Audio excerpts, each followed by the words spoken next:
The air in Kepler Station's trading sector felt thick and heavy. Strange smells mixed together, cleaning chemicals, alien food, and something else that made your stomach turn. Different creatures walked around, talking in languages that sounded like music, clicks, or strange whispers. But this wasn't a happy place. This was where people were bought and sold like broken tools. In the far corner, away from all the noise and crowds, sat a young woman. Her skin had a beautiful blue-silver color, like moonlight on water. Her people, the Thylorians, were known across the galaxy for being incredibly strong. They could lift heavy machines and work for days without getting tired. But this woman was different. Her left arm hung at her side, completely useless. Her name was Zara, though nobody had asked her name in months. The mining accident that crushed her shoulder had happened so fast. One moment she was operating the heavy drill, the next moment tons of rock came crashing down. The medical treatment she got afterward was cheap and rushed. Her owner back then didn't want to spend real money fixing a worker. Now her arm was more like a dead weight attached to her body. The creature selling her was called Vex. He looked like a giant slug with arms, sitting on a floating platform because his body was too heavy to support itself. His small, greedy eyes kept looking around for customers. When someone walked by, he would start his sales pitch. Come, look at what I have today. Vex called out to a group of insect-like aliens. Strong workers, smart technicians, beautiful companions. I have everything you need. But when the aliens looked at Zara, Vex's voice changed. He sounded embarrassed, like he was trying to get rid of old garbage. Oh, that one. Just 10 credits. I know. She's damaged. Mining accident destroyed her shoulder completely. Can't lift anything heavier than a food tray now. He made a disgusting laughing sound. But hey, maybe she's good for cleaning floors or organizing small items. Think of it as buying spare parts. The insect aliens made clicking sounds that might have been laughter. One of them poked at Zara with a sharp finger, testing if she would react. She didn't. She had learned long ago that moving or making noise only made things worse. Look at her just sitting there. Another alien said in broken standard language. Thylorians are supposed to be proud warriors. This one looks like she's already dead inside. More creatures gathered around, treating Zara like she was some kind of weird museum display. They made jokes about her broken arm, about how useless she was, about how her former owner must have been desperate to get rid of her. Each word hit her like a small knife, but she kept her face blank. Showing pain only made them enjoy it more. Hours passed like this. The crowds came and went. Other people were bought and taken away to new lives, some probably better, others definitely worse. But Zara remained unsold. Even at 10 credits, nobody wanted a broken Thylorian. Then something changed in the air around the market. Conversations got a little quieter. Some aliens moved away from the main walking path. A human was coming. Humans were rare in this part of space. Most people knew they existed. But actually seeing one was unusual. This human looked like he was in his 40s, with dark hair that was turning gray at the edges. His clothes were practical, the kind worn by people who worked with their hands. His face had lines around the eyes, the kind you get from squinting at bright stars through ship windows. His name was Captain Jack Chen, though most people just called him Captain Chen. He commanded a cargo ship called the Starlight Wanderer, carrying goods from one planet to another. It wasn't glamorous work, but it was honest work, and it let him travel the galaxy. Chen walked through the market slowly, looking around with curious but sad eyes. He had come here looking for crew members, people who knew how to fix engines or navigate through asteroid fields. He wasn't looking to buy anyone. Humans had stopped buying and selling people hundreds of years ago. But sometimes desperate people in this part of space would work for just food and a place to sleep. As he walked past Vex's area, he heard the cruel laughter and saw the crowd gathered around something. His first instinct was to keep walking. Getting involved in alien business usually meant trouble. But then he heard what they were saying. 10 credits for a broken toy. My pet rock is worth more than that. Someone should put it out of its misery. Chen stopped walking. He had heard this kind of talk before. In history books about the darkest parts of human civilization, the casual cruelty, the way they talked about another thinking being like, it was just a broken machine, something deep in his chest started burning, not anger exactly, but something close to it. He pushed through the small crowd until he could see what they were all looking at. When he saw Zara sitting there, trying to make herself invisible, something inside him broke a little bit. She was young, probably not even 25 in human years. Her blue-silver skin had scars and marks from hard labor, but underneath all that damage, he could see she had once been beautiful. More than that, when she briefly looked up at him, he saw something in her eyes that the others had missed. Intelligence, awareness, pain, yes, but also a spark that hadn't been completely crushed yet. What's wrong with her arm? Chen asked Vex directly. Vex's tiny eyes lit up like he smelled money. Ah, a human. I've heard your species appreciates charity cases. Mining accident, very sad. Shoulder joint completely destroyed. Cannot be fixed without expensive surgery. And who would waste that kind of money on damaged goods? The way Vex said damaged goods made Chen's jaw tighten. He looked at Zara again. She was staring at the ground now, probably expecting him to laugh and walk away like everyone else. Can't she understand what we're saying? Chen asked. Oh yes, she speaks standard well enough. Very obedient too. Hasn't said a word all day. Perfect for simple tasks that don't require the working arms. Chen knelt down in front of Zara, ignoring the surprised murmurs from the crowd. At her eye level, he spoke quietly. What's your name? Zara looked up, startled. Nobody had asked her name in so long she almost forgot she had one. Zara, she whispered, her voice rough from not being used. I'm Captain Chen. That arm must hurt a lot.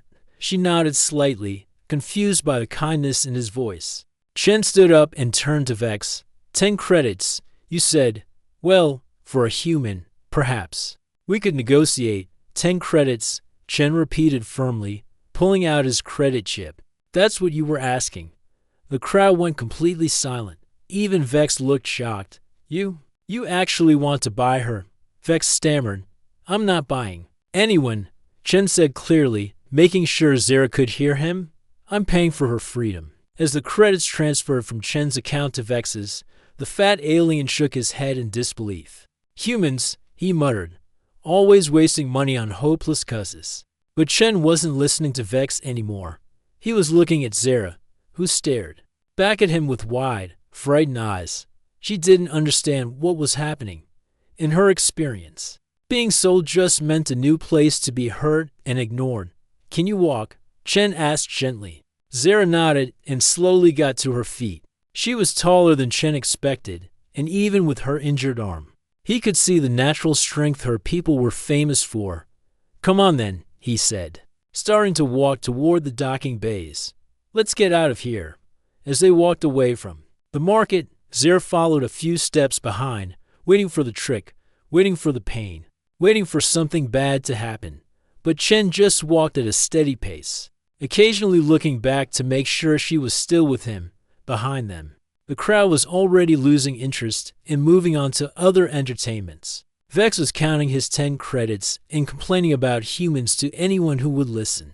But for the first time in years, Zara was walking towards something instead of being dragged. She didn't know what that something was yet, but for the first time in a very long time, she felt a tiny spark of something she had almost forgotten. Hope.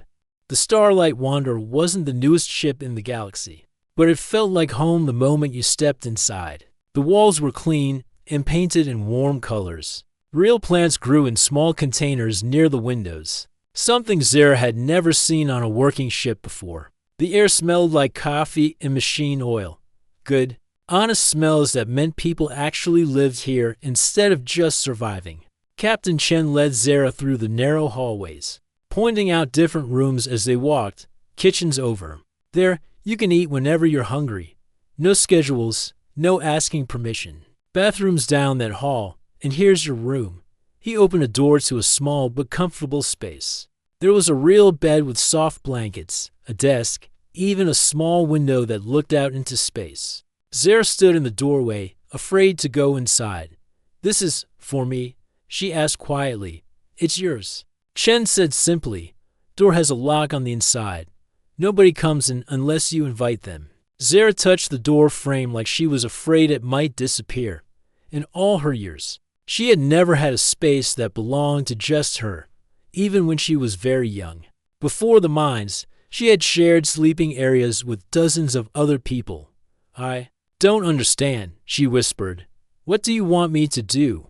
Chen sat down on a crate in the hallway, making himself less tall so he wouldn't seem threatening. "Right now, rest, eat something, get used to being safe. But what work do you want me to do?" "What's my job? We'll figure that out later. First, you need to heal." This made no sense to Zara. Every owner she'd ever had put her to work immediately, even with her broken arm. Her last owner had made her sort scrap metal for 12 hours a day. The idea of being allowed to rest without earning it felt like a trap. Chen seemed to understand her confusion. "Zara, listen to me carefully. You're not my property. I don't own you. You're free to leave at any port we stop at, but while you're here, you're part of the crew. And crew takes care of each other." The word free made Zara's head spin. She had heard it before, but never applied to herself. Free meant you could make choices. Free meant nobody could hurt you just because they felt like it. Free was something that happened to other people, not to broken things like her. That first night, Zara barely slept. She kept waiting for someone to come through her door, to tell her the kindness had been a mistake, to put her back in chains. But nothing happened. The ship hummed peacefully through space, and nobody bothered her at all. The next morning, Chen knocked on her door and waited for her to answer before coming in. He carried a tray with more food than she usually ate in 3 days. Real eggs, he said, setting the tray on her desk. "From chickens we keep in the cargo bay. Fresh fruit from the last planet we visited. And coffee. Humans can't function without coffee." Zara stared at the food like it might bite her. "This is too much. I can't eat all this." "Then eat what you want and save the rest for later. There's plenty more where that came from." After Chen left, Zara took tiny bites of the eggs. They tasted like nothing she had ever experienced, rich and warm and somehow happy. She had been living on nutrient paste for so long she had forgotten that food could actually taste good. Over the next few days, Chen introduced her to the rest of the crew. There was Rodriguez, the navigator, who had kind eyes and showed Zara pictures of his family back on Earth. Patel was the engineer, a quiet woman who could fix anything that broke and hummed while she worked. Dr. Kim ran the medical bay and spoke in a gentle voice that reminded Zara of her mother. Long ago, all of them treated Zara the same way they treated each other, with respect, patience, and casual friendship. When she dropped a plate because her injured arm couldn't grip properly, nobody yelled at her. Patel just helped her clean up and showed her a better way to carry things one-handed. "Happens to everyone," she said cheerfully. "When I first started working on ships, I dropped so many tools they started calling me Gravity instead of my real name." This was completely foreign to Zara. Where she came from, making mistakes meant punishment. Here, mistakes seemed to just be part of learning. The real shock came when they reached their next stop, a medical station orbiting a gas giant. Chen told her they were going to see a doctor about her arm. "I can't pay for medical treatment," Zara said, panic rising in her voice. "I don't have any money. I'm not asking you to pay." Chen replied, "This is something we're doing because it's right." The medical station was unlike anything Zara had ever seen. Everything was clean and white, and the staff moved with purpose but without rushing. When Dr. Kellyan, a tall alien with 6 arms, examined Zara's shoulder, he was gentle and explained everything he was doing. "The damage is extensive," he told Chen after the examination. "The bone fragments have healed in wrong positions, and the nerve damage is significant, but it's not beyond repair.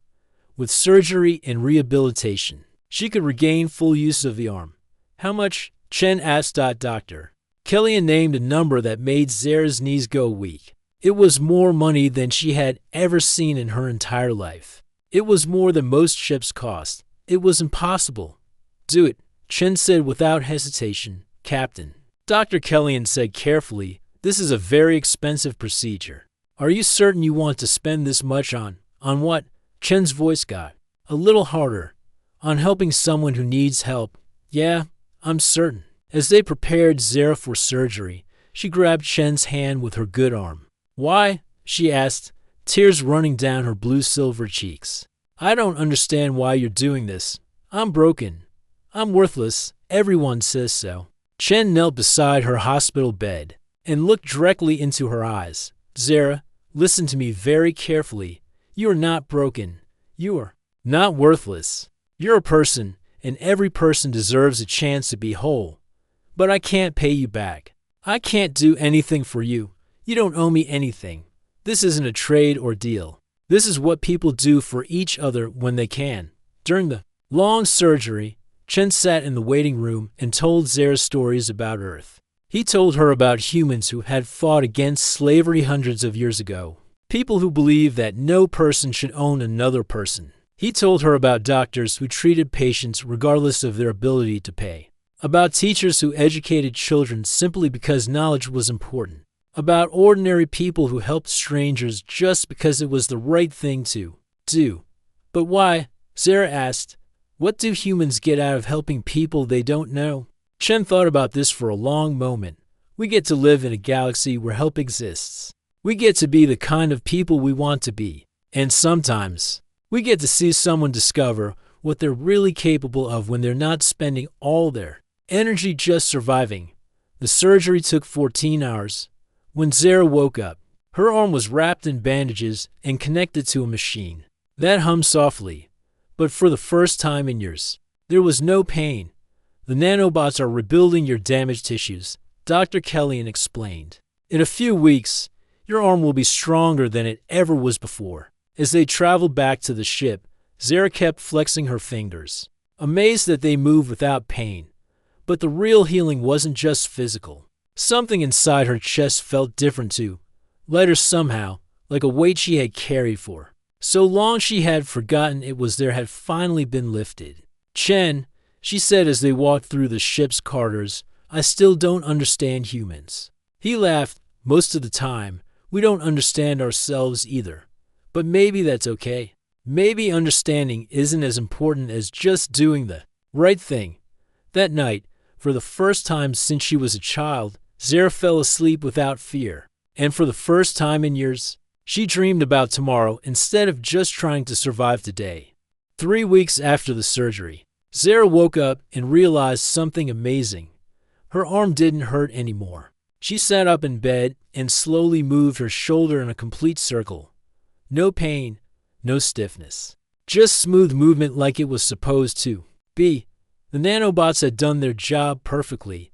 She got dressed and walked to the kitchen, where Captain Chen was making breakfast. Without thinking, she reached up with both arms to get a plate from the high shelf.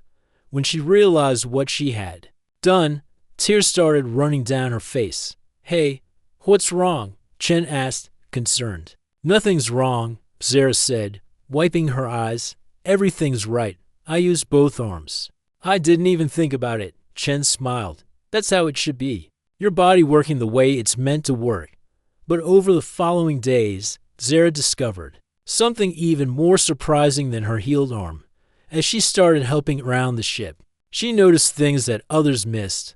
When Patel was working on a broken engine part, Zara could see exactly where the stress fractures were forming before they became visible to scanners. When Rodriguez was plotting courses through asteroid fields, Zara could sense which paths would be safe and which ones would lead to trouble. At first, she thought everyone could do these things. But when she mentioned seeing the weak spots in the ship's hull during routine maintenance, the crew stopped what they were doing and stared at her. "What do you mean, you can see weak spots?" Patel asked. Zara touched a section of wall that looked perfectly normal to everyone else. "Here. The metal is getting tired. It's not broken yet, but it will be soon if we don't fix it." Patel ran a deep scan on that exact spot. Her equipment confirmed what Zara had seen with just her eyes. Microscopic stress fractures that would have caused a serious breach in another few weeks. "How did you know that?" Rodriguez asked in amazement. Zara shrugged. I I can see it. Can't everyone? The answer was no. Zara's people, the Thylorians, had abilities that went far beyond just being strong. They could sense the structural integrity of materials, predict mechanical failures, and even read the emotional states of other people. But these gifts had been ignored and wasted when she was treated as nothing more than manual labor.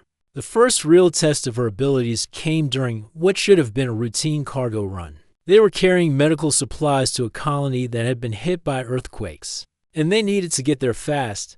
The normal route would take 5 days. But the colonists needed those supplies in 3 days or people would die. Chen called the crew together in the main meeting room. Charts and star maps covered the table, showing different possible routes through space.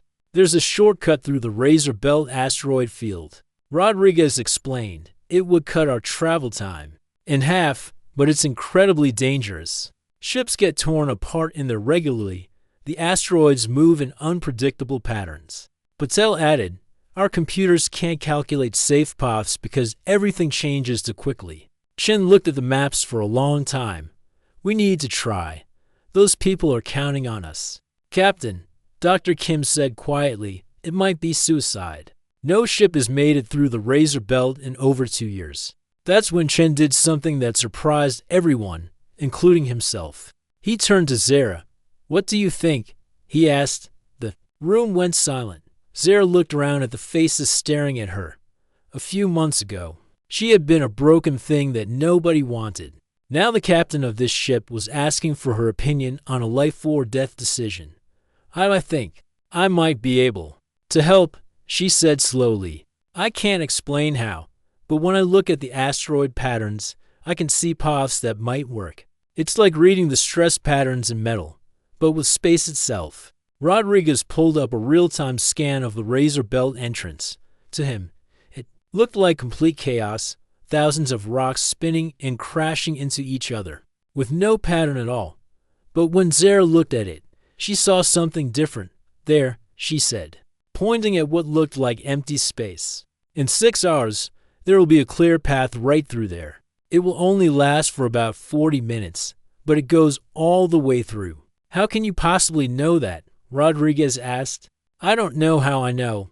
I just do. The rocks, they're not random. They follow patterns, like a very complicated dance. I can see where they're going to be. Chen made the decision that would define the rest of their journey together. We trust Zara. Set course for the Razor Belt. The next 6 hours were the longest of Zara's life. What if she was wrong? What if her abilities didn't work the way she thought they did? What if she led them all to their deaths? When they reached the edge of the asteroid field, it looked even more terrifying than the scans had shown. Massive rocks the size of buildings spun through space, colliding and breaking apart in showers of deadly debris. The sound of impacts echoed through the ship's hull like thunder. Zara, Chen said calmly, we're ready when you are. Zara closed her eyes and reached out with senses she was still learning to understand. She could feel the movement of every asteroid, the gravitational pulls between them, the spaces where nothing would be in just a few moments. Now, she whispered, go straight ahead for 30 seconds, then turn 15 degrees left. Rodriguez followed her directions exactly. The ship slid between two massive asteroids with only meters to spare. Sharp right turn coming up. Zara said, her voice getting more confident. In 3, 2, 1 and now, for the next 37 minutes. Zara guided them through the impossible maze. Sometimes they had to stop and wait for a group of asteroids to pass. Sometimes they had to accelerate quickly to slip through a gap before it closed. But always, Zara could see the safe path. When they finally emerged on the other side of the Razor Belt, the crew sat in stunned silence for a moment. Then Dr. Kim started laughing, not because anything was funny, but because they were alive when they should have been dead. I can't believe we just did that, Rodriguez said, shaking his head. Zara, what you just did, that was impossible. But Zara wasn't thinking about the impossible thing she had just accomplished. She was thinking about something much more important. For the first time in her life, someone had asked for her opinion on something that mattered. Captain Chen hadn't just used her abilities, He had trusted her judgment, respected her input, treated her like her thoughts were valuable. "Chen," she said quietly, "why did you ask me what I thought about whether we should try the shortcut?" Chen looked at her with surprise. "Because your opinion matters. Because you see things the rest of us can't. Because you're part of this crew. And big decisions should involve everyone. But you're just what?" Chen interrupted gently. Zara started to say broken, or worthless, or one of the other words that had been used to describe her for so long. But looking around at the faces of people who had just trusted her with their lives, those words didn't seem to fit anymore. "I'm just learning," she said finally. "Learning what I can do. Learning what it means to be part of something. We're all learning," Chen said. "That's what makes life interesting." They delivered the medical supplies to the colony with a full day to spare. As they watched the grateful colonists unload the cargo that would save lives, Zara felt something she had never experienced before. It wasn't just satisfaction from completing a job. It was the deep, warm feeling of knowing that her actions had made the galaxy a little bit better. That night, as the Starlight Wanderer headed toward their next destination, Zara stood in the observation deck looking out at the stars. Chen found her there, holding 2 cups of coffee. "Penny for your thoughts," he said, offering her a cup. "I was thinking about paths," Zara said. "How I can see safe ways through dangerous places. But I was also thinking about how you found a safe path for me through all the dangerous places in my life." Chen sipped his coffee thoughtfully. "Maybe that's what we're all doing for each other, finding safe paths, showing each other the way through." Zara nodded, understanding something fundamental about humans that she had never grasped before. They didn't just survive, they helped each other thrive. They didn't just look out for themselves, they made sure everyone had a chance to discover what they could become. And for the first time in her life, Zara was excited to find out what she might become next. Word travels fast in space, especially when something impossible happens. Within a week of their passage through the Razor Belt, every trading post and space station between here and the Outer Rim had heard the story a human cargo ship had made it through the deadliest asteroid field in known space, guided by a Thylorian who could see patterns that no computer could calculate. At first, Captain Chen tried to keep the story quiet. He knew that too much attention could be dangerous for Zara, who was still learning to trust the world around her. But space is a small place in many ways, and secrets don't stay secret for long. The first call came from Admiral Torres of the Federation Defense Force. His image appeared on the ship's main screen, looking stern and official in his military uniform. "Captain Chen, I understand you have a crew member with unique navigational abilities. The Federation has several dangerous missions that could benefit from such skills. We're prepared to offer substantial compensation." Chen looked at Zara, who was standing behind him but staying out of camera range. She looked scared, like she was expecting to be handed over whether she wanted to go or not. "With respect, Admiral," Chen said carefully, "any decisions about Zara's future are hers to make, not mine." The Admiral's eyebrows went up. "She's Thylorian property, isn't she? I was told you purchased her at Kepler Station." "I paid for her freedom," Chen corrected firmly. "She's not property, she's crew." After the call ended, Zara sat down heavily in the navigator's chair. "They want to use me," she said quietly, "just like everyone else. What do you want to do?" Chen asked. It was such a simple question, but it made Zara's head spin. Want? When had anyone ever asked her what she wanted? For most of her life, wanting things had been pointless and painful. You got what you were given, and you were grateful it wasn't worse. The calls kept coming. Corporate executives from mining companies wanted her to guide their ships through dangerous asteroid fields. Military commanders wanted her to help plan attacks through defended space. Even criminal organizations reached out, offering enormous sums for her help with smuggling operations. Each offer was bigger than the last. The mining company offered enough money to buy a fleet of ships. The military promised her citizenship in any Federation world she chose. The criminals offered wealth beyond imagination and protection from anyone who might try to hurt her. But as the offers poured in, Zara noticed something that made her stomach turn. They all talked about her the same way Vex had talked about her. Back at the slave market, they used different words, asset instead of property, compensation instead of price, but the meaning was the same. To them, she was still just a thing to be used. The breaking point came when a representative from Stellar Dynamics Corporation arrived at their next port. Mr. Harrison was a smooth-talking human in an expensive suit who smiled too much and spoke like he was doing everyone a favor. "Miss Zara," he said, settling into the ship's meeting room like he owned it, "I represent one of the galaxy's most prestigious corporations. We're prepared to offer you a position that would make you one of the wealthiest beings in this sector." He spread out contracts and data sheets across the table. The numbers were staggering. More money than most planets made in a year. You would have your own ship, your own crew, access to the finest medical care and living accommodations available. All we ask in return is your exclusive services for navigation and spatial analysis. Zara looked at the contract. The words were fancy and polite, but when she read between the lines, she saw the truth. They wanted to own her, just like every owner before them. The cage would be made of gold instead of iron, but it would still be a cage. What if I wanted to take time off? She asked. What if I wanted to visit friends or just rest? Harrison's smile got a little tighter.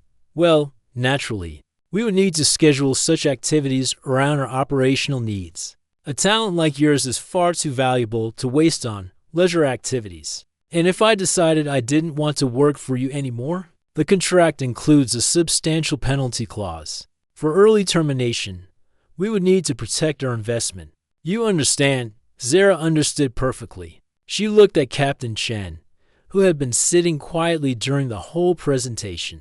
His face was carefully neutral, but she could see the anger in his eyes. Can I think about it?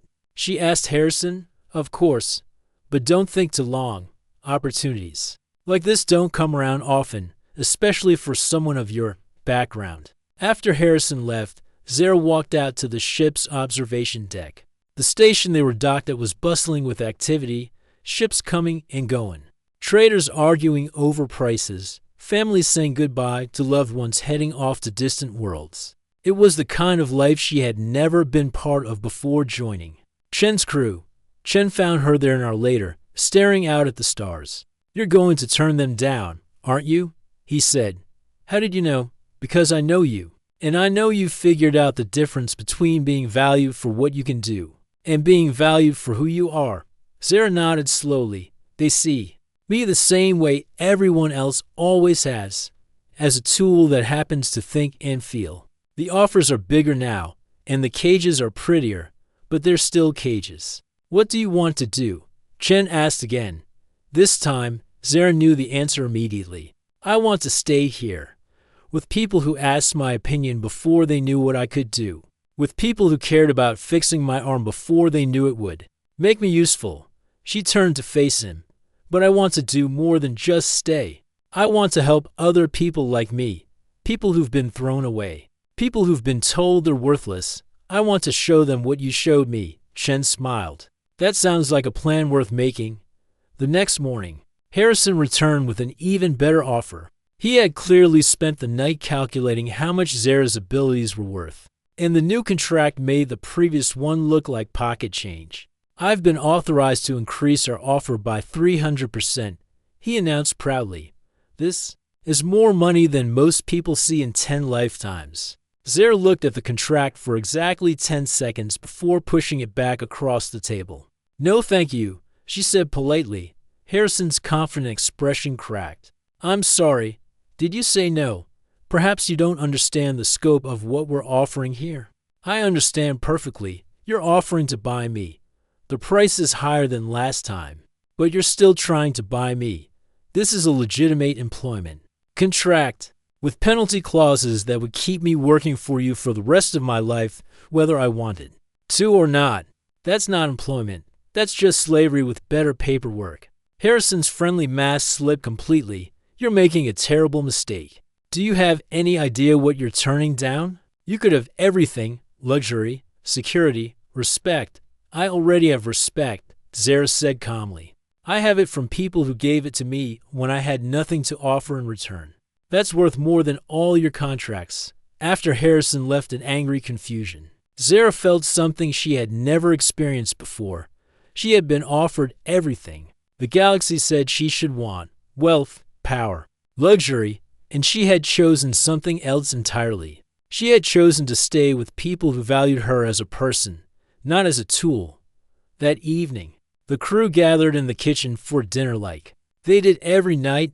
Nobody made a big deal about Zara's decision. Rodriguez just asked her to pass the salt.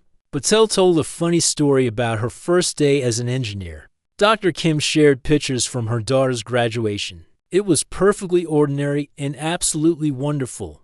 Later, as they prepared to leave the station, Chen found Zara in the navigation room, plotting their next course. "Any regrets?" he asked. Zara looked at him and smiled.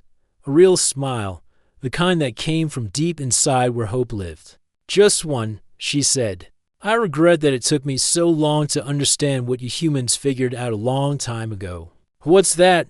"That the most valuable things in life aren't the ones you can put a price on, as the starlight." Wanderer pulled away from the station and headed toward their next destination. Zara felt something she had never felt before in her entire life. She felt like she was exactly where she belonged, with exactly the right people, doing exactly what she was meant to do. And for the first time ever, that was enough. 5 years had passed since that day at Kepler Station when Captain Chen paid 10 credits for what everyone else saw as broken goods. Now the Starlight Wanderer was more than just a cargo ship. It had become something like a mobile rescue center, traveling from port to port helping people who had nowhere else to turn. The ship itself had grown too. What started as one small vessel had become a small fleet of 3 ships, all painted with the same symbol, a bright star with open hands reaching toward it. Everyone in this part of the galaxy knew what that symbol meant. It meant hope for people who had given up hope. Zara stood on the bridge of the lead ship, watching as they approached Kepler Station. She was different now, not just because of her healed arm or the confidence in her voice, but because of something deeper. She carried herself like someone who knew exactly who she was and what she was worth. "Brings back memories, doesn't it?" Chen said, joining her at the window. His hair was completely gray now, and he moved a little slower than he used to, but his eyes still held the same kindness that had changed everything for Zara. "Good memories and bad ones," Zara replied, "but mostly, I'm thinking about all the people we've helped since then." It was true. Over the past 5 years, they had rescued more than 100 people from situations similar to what Zara had faced. Former prisoners, abandoned workers, people injured and discarded by employers who saw them as replaceable parts. Each person they helped had gone on to discover abilities and talents that no one, including themselves, had ever imagined. There was Kovic, a former mining slave who turned out to have an incredible gift for growing food in impossible conditions. His vertical farms now fed 3 entire colonies. There was Luna, who had been sold because she was considered too emotional for normal work. But her ability to understand and calm frightened people made her the best crisis counselor in the sector. And there was Jake, a human teenager they had found working 16-hour days in a factory, who discovered he could communicate with the dolphin-like cetaceans in ways that opened up entirely new forms of interspecies cooperation. Each rescue had started the same way, with someone like Chen looking past the surface and seeing potential where others saw only problems. As they docked at Kepler Station, Zara felt a familiar mixture of sadness and determination. The slave market was smaller now than it had been 5 years ago, but it still existed. Still, every month fewer ships brought people to be sold, and fewer buyers came looking for property. Word had spread throughout the galaxy about ships with star symbols that would pay fair prices for people's freedom and then actually set them free. Some traders had started treating their workers better just to avoid the embarrassment of having their cargo rescued by humans who made their cruelty look obvious. Walking through the station, Zara noticed the changes immediately. The corridors were cleaner, there were more families traveling together, and she saw several beings she recognized, people they had helped over the years, now living free lives and doing work they chose for themselves. But the biggest change was in the market section, where once hundreds of people had been displayed like merchandise. Now there were maybe 30, and instead of the cruel laughter and casual brutality she remembered, there was something different in the air. Shame, maybe, or at least awareness that what was happening here wasn't normal or acceptable. Well, came a familiar voice. If it isn't the famous Zara, she turned to see Vex, the slug-like creature who had sold her for 10 credits. He looked older, smallish somehow, and his floating platform was clearly in need of repair. "Hello, Vex," Zara said calmly. "I suppose you've come back to gloat." He said bitterly, "Look at what you've done to my business. Used to be, I could sell 50 people in a day. Now I'm lucky if I move 5 in a week. I didn't come here to gloat." Zara replied, "I came here to help." She walked over to look at the people Vex still had for sale. They were the ones no one else wanted: an elderly Vorthan with clouded eyes, a young human with a missing leg, a crystalline whose natural armor was cracked and scarred.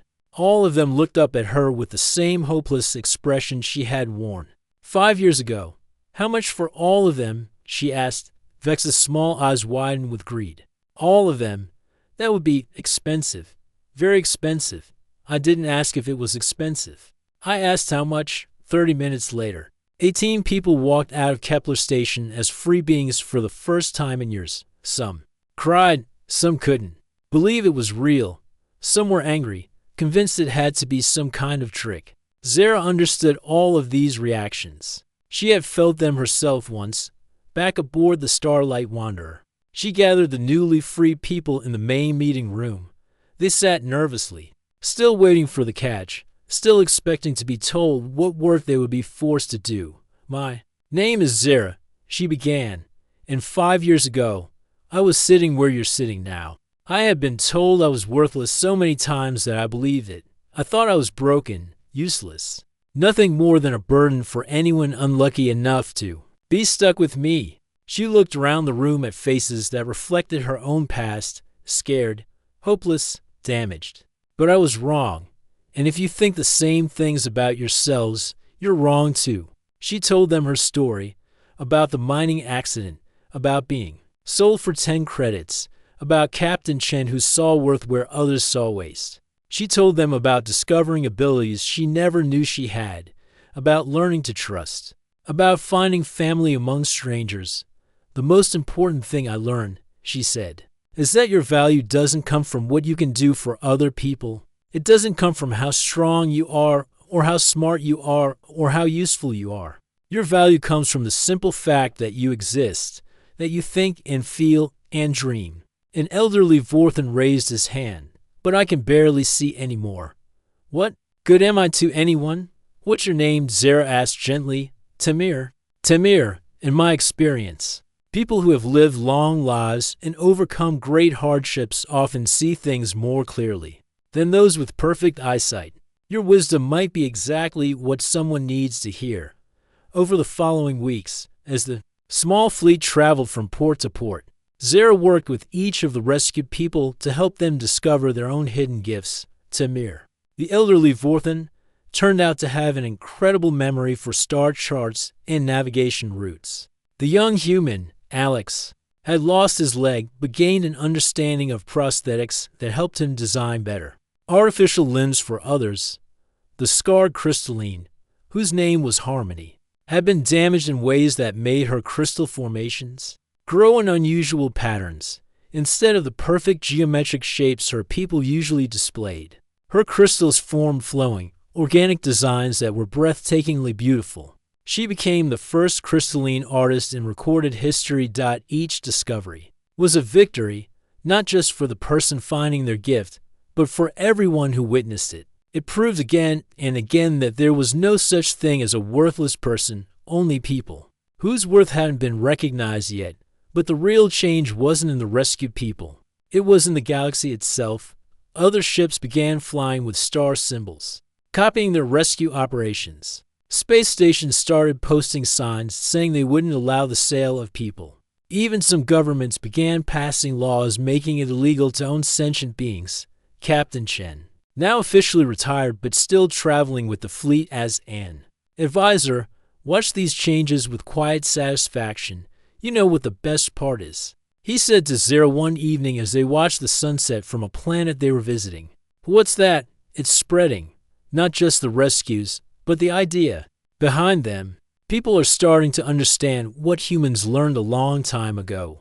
That everyone deserves a chance, that everyone has value, that helping others isn't just good for them, it's good for everyone. Zara nodded. I used to think humans were strange for caring about people they didn't even know. Now I think maybe the rest of the galaxy was strange for not caring. As the years continued to pass, the legacy of that first 10-credit transaction grew beyond anything anyone could have imagined. The slave markets didn't disappear overnight, but they shrank year by year. More importantly, the attitude that allowed them to exist in the first place began to change.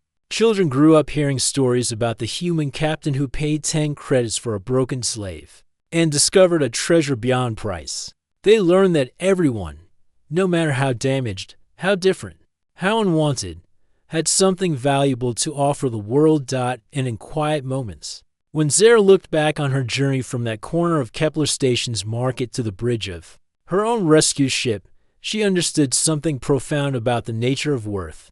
It wasn't something you earned or lost based on your abilities. It wasn't something others could give you or take away.